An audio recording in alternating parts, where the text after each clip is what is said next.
येऊ राहिले थांबा.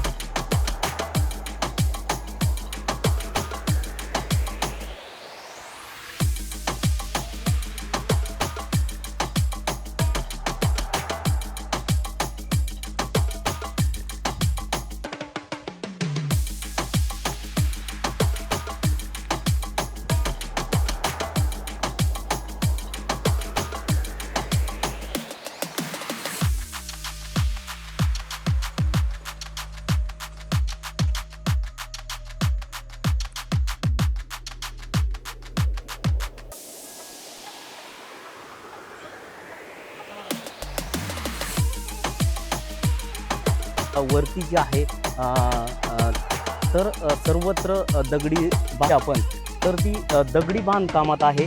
25 ते 30 फूट अशी उंची आहे आणि त्या भिंतीच्या वरती देखील तारकंपन केलेलं आहे.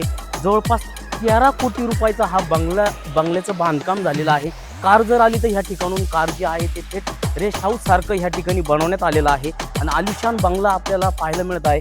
जवळपास ह्या बंगल्याची किंमत 13 कोटी रुपये आहे. ब्रह्मा सदन ह्या बंगल्याचं नाव असून 2024मध्ये ह्या बंगल्याचं बांधकाम झालेलं आहे.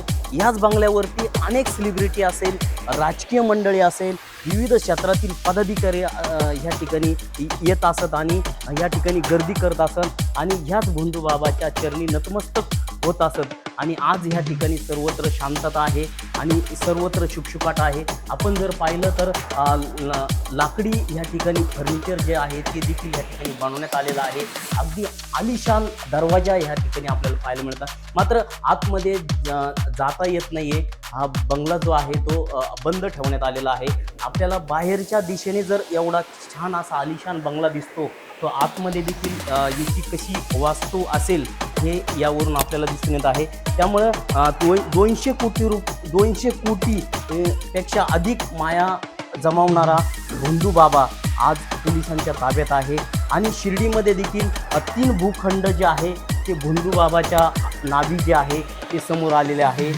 त्याच्या नातेवाईकांच्या नावे असतील, त्यानंतर त्यांची पत्नी जी आहे तिच्या नावे देखील भूखंड जो आहे तो असल्याचं समोर आलेला आहे.